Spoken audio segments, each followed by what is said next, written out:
ഇയർഫോണിൻ്റെ ഉപയോഗം നിങ്ങളുടെ ചെവിയുടെ ഹെൽത്തിനെ മോശമായിട്ട് ബാധിക്കുമോ? നല്ലൊരു ഇയർഫോൺ അല്ലെങ്കിൽ ഇയർപോഡ് ഇല്ലാത്തവരായിട്ട് ഇന്ന് ആരും തന്നെ ഉണ്ടാവില്ല. നമ്മൾ ട്രാവൽ ചെയ്യുന്ന സമയത്തോ അല്ലെങ്കിൽ വീട്ടിലാണെങ്കിലോ ഒരു 2.5-3 മണിക്കൂറിൻ്റെ ഫിലിം കാണാനായിട്ട് നമ്മൾ കണ്ടിന്യൂസ് ആയിട്ട് ഇയർഫോൺ യൂസ് ചെയ്യുന്നു. അതൊരു ആക്ഷൻ മൂവിയൊക്കെ ആണെങ്കിൽ ബാക്ക്ഗ്രൗണ്ട് സ്കോറിൻ്റെ ഫുൾ എക്സ്പീരിയൻസ് കിട്ടാനായിട്ട് ഫുൾ വോയിസിൽ തന്നെ നമ്മൾ കേൾക്കുന്നതാണ്. അതുപോലെ വർക്കൗട്ട് ചെയ്യുന്ന സമയത്ത് ബാസ് ബൂസ്റ്റഡ് ആയിട്ടുള്ള ട്രാക്സ് ഫുൾ വോളിയത്തിൽ കേൾക്കുന്ന ഒരു ശീലം ഇന്ന് നമ്മൾ കണ്ടുവരുന്നുണ്ട്. ഈ ഒരു പ്രവണത അമിതമായാൽ ഇത് നിങ്ങളുടെ ചെവിയുടെ ഹെൽത്തിനെ വളരെ മോശമായിട്ട് തന്നെ ബാധിക്കും.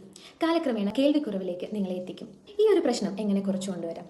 ഇയർഫോൺ യൂസ് ചെയ്യേണ്ട എന്നൊരിക്കലും പറയാൻ പറ്റില്ല, യൂസ് ചെയ്യാതിരിക്കേണ്ട ആവശ്യമില്ല. എന്നാൽ ഇയർഫോണിൻ്റെ യൂസേജിൽ ചില കാര്യങ്ങൾ ശ്രദ്ധിച്ചു കഴിഞ്ഞാൽ നിങ്ങളുടെ ഇയറിൻ്റെ ഹെൽത്തിനെ ഒരു പരിധിവരെ നിങ്ങൾക്ക് പ്രൊട്ടക്ട് ചെയ്യാൻ പറ്റും. അതിലൊന്ന് നിങ്ങൾ ഇയർഫോൺ യൂസ് ചെയ്യുന്ന ടൈമാണ്. ഒരു 30 മിനിറ്റ് കണ്ടിന്യൂസ് ആയിട്ട് നിങ്ങൾക്ക് ഇയർഫോൺ യൂസ് ചെയ്യേണ്ടി വന്നാൽ ഒരു 5 മിനിറ്റ്സ് ബ്രേക്ക് ചെയ്തതിന് ശേഷം മാത്രം വീണ്ടും യൂസ് ചെയ്യുക. ഒരിക്കലും ഒരു 60 മിനിറ്റ്സിന് എബവ് കണ്ടിന്യൂസ് ആയിട്ട് നിങ്ങൾ ഇയർഫോൺ യൂസ് ചെയ്യരുത്. രണ്ടാമത്തേത് നിങ്ങൾ യൂസ് ചെയ്യുന്ന വോളിയമാണ്. മാക്സിമം വോളിയം കുറച്ചിട്ട് മാത്രം ഇയർഫോണിൽ നിങ്ങൾ കേൾക്കാൻ ശ്രമിക്കുക.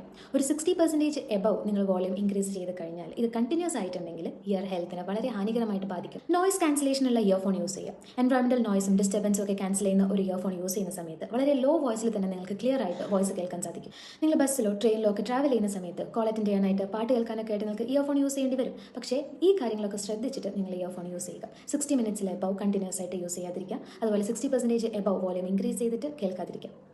അതുപോലെ തന്നെ ഇയർഫോൺ അല്ലെങ്കിൽ ഇയർബഡ്സ് യൂസ് ചെയ്തിട്ട് കിടന്നുറങ്ങുന്ന ഒരു ശീലം നിങ്ങൾക്കുണ്ടെങ്കിൽ അത് നിങ്ങൾ കംപ്ലീറ്റ് ആയിട്ട് അവോയ്ഡ് ചെയ്യുക.